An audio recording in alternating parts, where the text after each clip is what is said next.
नमस्कार मित्रों, आप सभी का स्वागत है अपने YouTube चैनल पाठक ज्ञानवर्थ में। मित्रों, कैसे हैं आप सब? मैं आशा करती हूँ कि आप सब बहुत अच्छे होंगे। मित्रों, ये जो मैं आज आप सबके लिए महत्वपूर्ण PYQ लेके आई हूँ, ये यूपी टेट के लिए है। जो अभी हमारा यूपी टेट आने वाला है, ये बहुत ही महत्वपूर्ण क्वेश्चन है, तो इसको ज़रूर से ज़रूर देखें और यकीन मानिए 100% इसमें से 4-5 क्वेश्चन तो ज़रूर फंसेगा। स्टार्ट करते हैं देरी ना करते हुए, और हम एक एक क्वेश्चन को अच्छे से समझेंगे और फिर शुरू करते हैं। ओके, पहला क्वेश्चन हमारा है, निर्देशन के विकास में आने वाली समस्या क्या हो सकती है?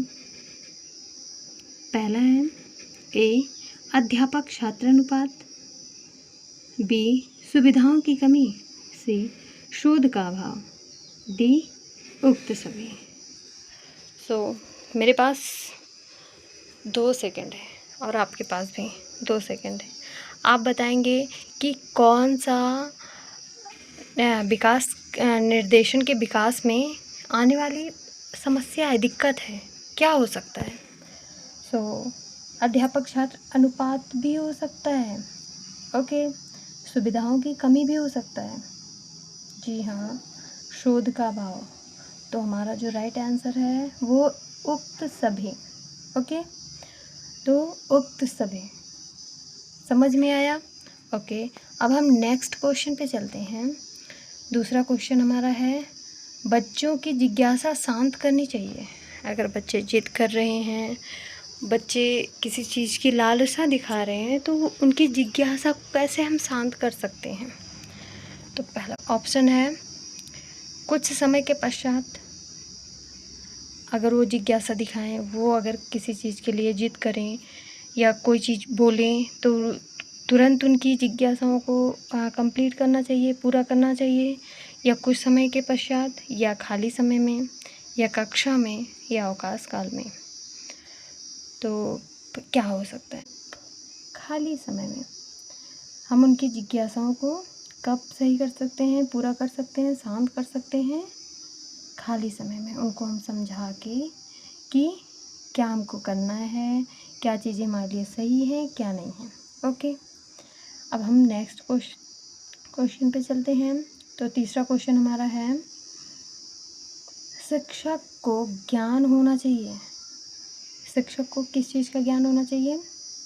बाल मनोविज्ञान एवं अध्यापन का।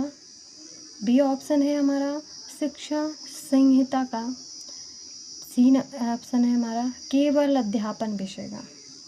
डी है हमारा केवल बाल मनोविज्ञान का। ओके, क्या आप सब बताइए, शिक्षक में सिर्फ ज्ञान होना चाहिए? उनको सिर्फ बालक के मनोविज्ञान का ज्ञान होना चाहिए? नथिंग। केवल अध्यापन, उनको केवल पढ़ाना आना चाहिए टीचर को? नहीं, ये भी नहीं है। शिक्षा संहिता आना चाहिए, उनको सिर्फ शिक्षा के बारे में पता होना चाहिए? नहीं, एक टीचर को, एक शिक्षक को हर एक चीज़ का ज्ञान होना चाहिए। बाल मनोविज्ञान का भी होना चाहिए एवं अध्यापन का भी होना चाहिए। तो पहला ऑप्शन हमारा बाल मनोविज्ञान एवं अध्यापन का सही हो जाएगा। अब हम नेक्स्ट क्वेश्चन पे चलते हैं। चौथा क्वेश्चन बहुत ज़्यादा इम्पॉर्टेंट है, ठीक, इस पे तो हम स्टार कर लेते हैं। अनिवार्य रूप से किसी नई वस्तु का सृजन करना ही सृजनात्मकता कहलाता है। क्या क्वेश्चन है? अनिवार्य रूप से किसी नई वस्तु का सृजन करना ही सृजनात्मकता कहलाता है। यह किसका कथन है? किसका कथन हो सकता है? ए ऑप्शन बैरन का, बी ऑप्शन जेम्स ड्रेवर का, सी है स्टेन का, और डी टर्मन का। तो सिंपल सा है, जेम्स ड्रेवर ने ये बताया है कि अनिवार्य रूप से किसी नई वस्तु का सृजन करना ही सृजनात्मकता कहलाता है। अब हम चलेंगे नेक्स्ट क्वेश्चन पे, जो हमारा 5वां क्वेश्चन है, वो है शिक्षा का स्तर ऊंचा उठाने के लिए आवश्यक है? ये बहुत ही अच्छा क्वेश्चन है। आई होप आप सबको इसका आंसर चुटकियों में पता होगा। शिक्षा का स्तर उठाने के लिए क्या आवश्यक हो सकता है? पाठ्यक्रम में संशोधन। बी ऑप्शन है अंकों का सतत मूल्यांकन। या सी ऑप्शन है संपूर्ण शिक्षण प्रक्रिया का सतत मूल्यांकन। या डी ऑप्शन है इनमें से कोई भी नहीं। क्या हो सकता है? देखिए, अगर हमें शिक्षा देनी है तो सिर्फ पाठ्यक्रम का में संशोधन करने से कुछ नहीं होने वाला। ओके। दूसरा है अंकों का सतत मूल्यांकन। हाँ ठीक है, बट सिर्फ यही नहीं हो सकता ना। तो सी ऑप्शन जो है संपूर्ण शिक्षण प्रक्रिया का सतत मूल्यांकन। हर तरीके से हमें शिक्षण प्रक्रिया जितना हम पढ़ा रहे हैं उसका सतत मूल्यांकन करना है। ठीक है, अगर हमें शिक्षा का स्तर ऊंचा उठाना है तो हमारा सी ऑप्शन सही हो जाएगा। ओके, अब हम चलते हैं नेक्स्ट क्वेश्चन पे। तो नेक्स्ट क्वेश्चन हमारा है समाज के मानदंडों के साथ अनुकूलन ही डैश है। क्या हो सकता है? समाज के मानदंडों के साथ अगर हमें अनुकूलन बनाना है तो क्या हो सकता है? पुरस्कार? नहीं। दंड? नहीं। व्यवस्था हो सकती है? नहीं। समाजीकरण करेक्ट ऑप्शन हो जाएगा। क्या करेक्ट ऑप्शन हो जाएगा? समाजीकरण। ठीक, अब हम नेक्स्ट क्वेश्चन पे चलते हैं। आई होप ये क्वेश्चन आपको समझ में आ रहा होगा। अगर जहाँ भी कोई भी दिक्कत लगे आप दोबारा कमेंट करके पूछ सकते हैं। ओके, आगे अब हम चलते हैं। अब हम आते हैं 7 नंबर क्वेश्चन पे। तो पहला क्वेश्चन 7 नंबर हमारा क्वेश्चन क्या है? किस प्रकार के बालक कक्षा शैक्षणिक गतिविधियों में अवरोध उत्पन्न करते हैं? किस प्रकार के बालक, क्वेश्चन समझिएगा, कैसे जो बालक होते हैं ना, शैक्षणिक गतिविधियों, पढ़ने से संबंधित गतिविधियाँ जो होती हैं, एक्टिविटीज़, उसमें अवरोध उत्पन्न करते हैं। कैसे बालक? विशिष्ट बालक जो अच्छे बच्चे होते हैं वो अवरोध उत्पन्न करेंगे। समस्यात्मक बालक जो समस्या क्रिएट करते हैं। समस्या, अवरोध एक ही जैसा लग रहा है ना। पिछड़े बालक, क्या जो विशिष्ट बालक हैं, पिछड़े बालक हैं, वो अवरोध उत्पन्न करेंगे? नहीं। सभी सारे ऑप्शन तो सही नहीं है। तो समस्यात्मक बालक जो समस्या क्रिएट कर रहा है, जो शैक्षणिक गतिविधियों में अवरोध उत्पन्न कर रहा है, वो समस्यात्मक बालक कहा जाएगा। ओके, अब हम चलते हैं नेक्स्ट क्वेश्चन पे। क्वेश्चन नंबर 8 पे, शैक्षिक मंदता का कारण नहीं है। शैक्षिक मंदता का कारण नहीं है। पहला ऑप्शन हमारा है विद्यालय वातावरण, मानसिक कारण, सी ऑप्शन है हमारा ज्ञान विज्ञान, और डी ऑप्शन है हमारा शारीरिक कारण। तो इसमें शैक्षिक मंदता का कारण नहीं है। ये कौन सा ऑप्शन सही होगा? यस, सी ऑप्शन हमारा सही हो जाएगा, ज्ञान विज्ञान। Okay, yes. अब हम चलते हैं नेक्स्ट क्वेश्चन पे। तो हमारा नेक्स्ट क्वेश्चन है स्कूल के आवश्यक तत्व हैं। स्कूल में आवश्यक तत्व क्या क्या यूज़ होते हैं? अब हम इसको देखते हैं। शिक्षण विधियाँ, यस। पाठ्यक्रम, बिल्कुल। और अध्यापक का व्यक्तित्व, मोस्ट इम्पॉर्टेंट, अध्यापक का व्यक्तित्व। तो डी जो ऑप्शन हमारा है उपयुक्त सभी। तो ये तीनों ऑप्शन हमारे सही हैं। तो हम डी पे टिक करते हैं, क्योंकि ये जो है स्कूल में आवश्यक तत्व तो सारे ही महत्वपूर्ण हैं। ओके, अब हम चलते हैं 10 क्वेश्चन पे। किसके साक्षात्कार विधि को औपचारिक और अनौपचारिक 2 वर्गों में बांटा गया है? किसने साक्षात्कार विधि को औपचारिक और अनौपचारिक दो वर्गों में बांटा है। कौन हो सकता है? दो वर्गों में कौन बांटेगा साक्षात्कार विधि को? ये जो है गैरेट ने। यस, ए ऑप्शन हमारा गैरेट सही हो जाएगा। जी हाँ, अब हम चलते हैं नेक्स्ट क्वेश्चन पे। नेक्स्ट क्वेश्चन हमारा है परामर्श कला का प्रमुख तत्व। परामर्श कला का प्रमुख तत्व क्या है? परामर्श कला का प्रमुख तत्व जो है संज्ञानात्मक नहीं, नैतिकता बी ऑप्शन नहीं, विश्लेषण नहीं, उक्त सभी, क्योंकि संज्ञानात्मक, नैतिकता, विश्लेषण तीनों आएंगे हमारे परामर्श कला में। ओके, तो ये जो है हमारा उप सभी सारे आंसर सही हो जाएंगे। अब हम चलते हैं 12th क्वेश्चन पे ना। अधिगम या मनोविज्ञान का तत्व है। अधिगम और मनोविज्ञान के तत्व हैं। देखो, अधिगम जो हम सीखते हैं और मनोविज्ञान। अच्छा, मनोविज्ञान की मीनिंग क्या होती है? मनोविज्ञान का अर्थ, शाब्दिक अर्थ कोई बताएगा? ओके, मनोविज्ञान का शाब्दिक अर्थ आप कमेंट में ज़रूर करके बताइएगा कि मनोविज्ञान का शाब्दिक अर्थ क्या होता है। ओके, तो पहला ऑप्शन है ए ऑप्शन संज्ञानात्मक तत्व, भावात्मक तत्व या क्रियात्मक तत्व। यस, हमारे उपयुक्त सभी, क्योंकि अधिगम जब हम कोई चीज़ सीखते हैं ना तो उसको संज्ञानात्मक तत्व भी हमारे लिए उपयोगी होते हैं, भावनात्मक भी होते हैं और हमारे क्रियात्मक भी होते हैं। ठीक है, सारे तत्व उसमें सम्मिलित होते हैं। तो हमारा डी ऑप्शन जो है वो सही हो जाएगा। अब हम चलते हैं नेक्स्ट क्वेश्चन पे। तो नेक्स्ट क्वेश्चन हमारा जो है 13, परामर्शन अनुसंधान का प्रथम चरण है। परामर्शन अनुसंधान का प्रथम चरण क्या हो सकता है?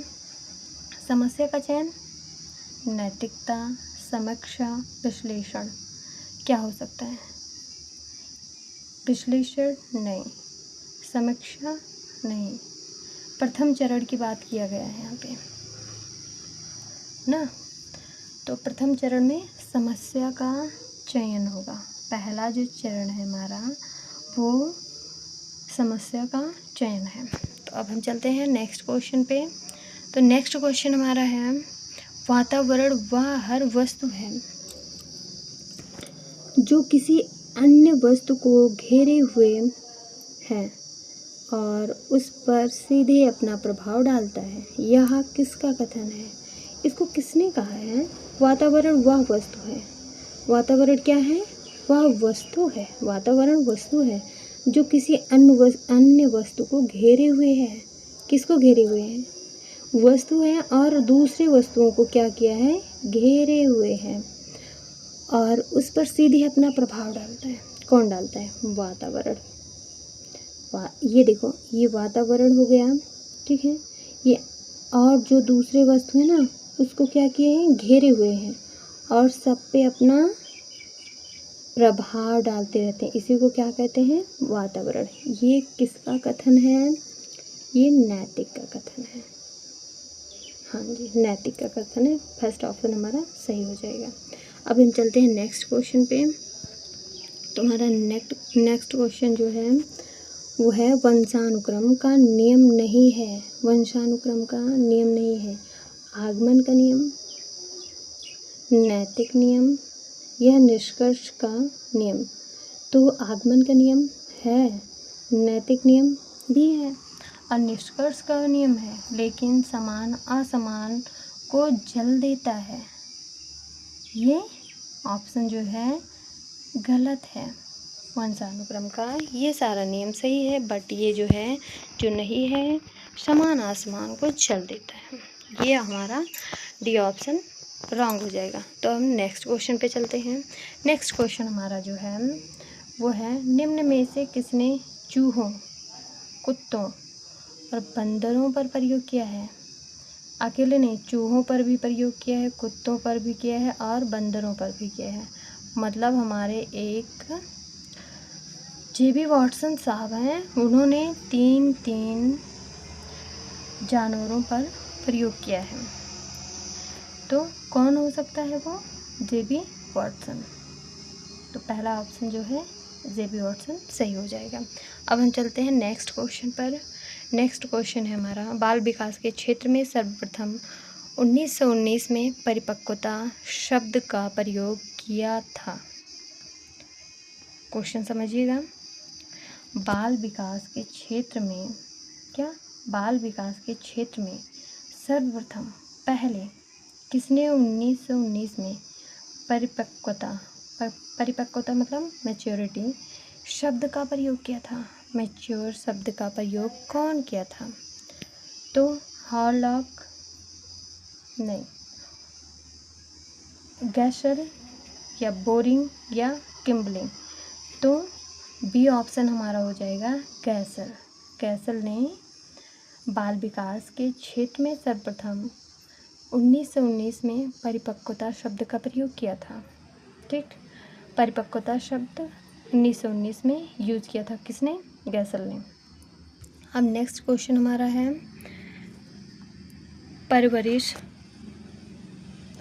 परवरिश की संपूर्ण प्रक्रिया में किसको सम्मिलित कर सकते हैं? किसको? परवरिश की संपूर्ण प्रक्रिया में किसको सम्मिलित कर सकते हैं?